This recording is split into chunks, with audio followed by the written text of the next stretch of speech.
అండి. నమస్తే. Welcome back to our channel Samita vlogs. అందరూ ఎలా ఉన్నారండి? బాగున్నారా? నేనైతే బాగున్నానండి. మీరు కూడా చాలా చాలా బాగున్నారు అనేసి అనుకుంటున్నాను. ఇప్పుడే బయటికి అయితే వెళ్ళేసి వచ్చాను అనమాట. ఒక పని మీద అయితే తిరుగుతున్నాము. ఆ పని సక్సెస్ అయ్యింది అనేసి అంటే మీతో కూడా షేర్ చేసుకుంటాను.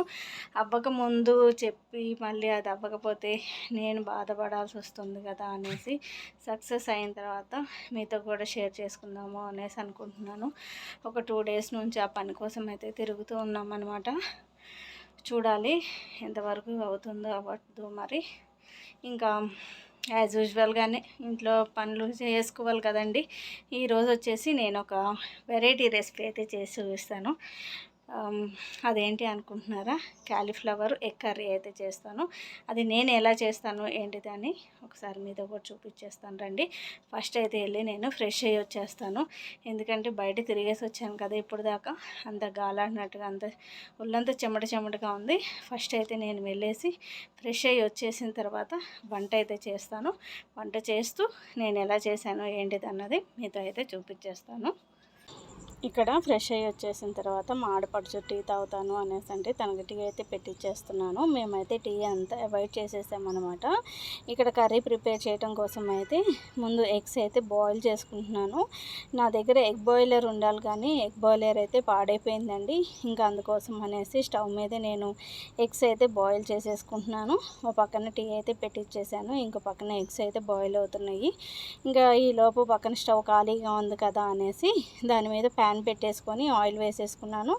ఆయిల్ కొద్దిగా హీట్ అయిపోయిన తర్వాత 2 మీడియం సైజ్ ఆనియన్స్ వేసుకొని 5-6 గ్రీన్ చిల్లీ వేసేసుకొని కర్రీకి సరిపడా సాల్ట్ వేసేసుకొని వీటిని అయితే సాఫ్ట్గా కుక్ చేసేసుకుంటానండి. వీటిల్లోకి కరివేపాకు కూడా వేసేసుకుంటాను అనమాట. ఇవి మనకి సాఫ్ట్గా అయ్యేంత వరకు కుక్ చేసేసుకుంటే సరిపోతుంది. అది కుక్ అయిపోయిన తర్వాత ఇక్కడ ఒక 1/2 టేబుల్ స్పూన్ అయితే పసుపు వేసేసుకున్నాను. పసుపు ఇది మా ఆడపడుచు వాళ్ళు తెచ్చారు అనేసి చెప్పాను కదా, కొద్దిగా వేయంగానే ఎంత కలర్ వస్తుందండి. అదే ప్యాకెట్ది అయితే మనకి ఇంత కలర్ అయితే రాదు కదా. ఒక స్పూన్ వేసినా కానీ అసలు ఎల్లో కలరే కనిపించదు. ఇంకా అలాగా నేను ముందుగా కట్ చేసుకున్న క్యాలీఫ్లవర్ని అయితే వేసేసుకుంటున్నాను. క్యాలీఫ్లవర్ కూడా ఒకసారి పూర్తిగా కలిపేసుకున్న తర్వాత అయితే వీటిని సాఫ్ట్గా అయ్యేంత వరకు కుక్ చేసేసుకుంటే సరిపోతుంది. ఇక్కడ నేను మసాలాలు ముందుగా అయితే యాడ్ చేయలేదు. మసాలాలు వేసాము అనేసి అంటే మసాలాలు వేగుతాయి కానీ ఇవైతే త్వరగా వేగవు. కాబట్టి క్యాలీఫ్లవర్ అలానే టమాటాలు అన్నవి సాఫ్ట్గా అయిపోయిన తర్వాతే నేను ఇక్కడ మసాలాలు అన్నవి యాడ్ చేస్తాను. మసాలాలు అంటే ఏముందిలేండి, అల్లం వెల్లుల్లి పేస్టు, అలానే ధనియాల పొడి, గరం మసాలా, ఈ 3 మాత్రమే వేస్తాను అనమాట. ఇంకా అంతకు మించి ఎక్కువ మసాలాలు కూడా యూజ్ చేయను. ఎప్పుడైనా కానీ క్యాలీఫ్లవర్ కానీ క్యాబేజ్ కానీ యూజ్ చేసినప్పుడు మనం కంపల్సరీ మసాలాలు అన్నది వేసాము అంటే టేస్ట్ అన్నది ఎన్హాన్స్ అవుతుందన్నమాట. ఇక్కడ కారం కూడా 1 టేబుల్ స్పూన్ వేసేసుకొని కొద్దిగా గ్రేవీ కోసం అనేసి ఒక చిన్న టీ గ్లాస్ అంత వాటర్ మాత్రమే వేసేసాను. వాటర్ వేసిన తర్వాత మళ్ళీ ఒకసారి పూర్తిగా కలిపేసుకొని మనం ఎగ్స్ అయితే బాయిల్ చేసేసుకున్నాం కదా, ఆ బాయిల్ చేసిన ఎగ్స్ని ఇలాగ డ్రాప్ చేసేసుకోవాలన్నమాట. మనం వీటికైతే ఘాటు పెట్టేసుకున్నాను. ఘాటు పెట్టుకున్నాము అనేసి అంటే ఆ గ్రేవీ అన్నది ఎగ్లోకి కూడా వెళ్తుంది కాబట్టి నేనైతే ఈ విధంగా చేసుకుంటూ ఉంటాను. మనకి ఆల్రెడీ క్యాలీఫ్లవరు అలానే టమాటో కూడా సాఫ్ట్గా కుక్ అయిపోయినాయి.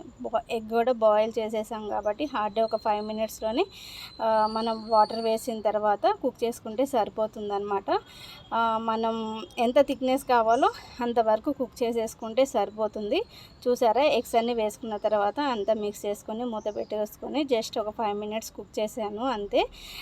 ఇలాగా మనకు ఆయిల్ అయితే లూజ్ అవుట్ అయ్యేంత వరకు మనం కుక్ చేసేసుకుంటే మన క్యాలీఫ్లవరు ఎగ్ కర్రీ అయితే రెడీ అయిపోతుంది.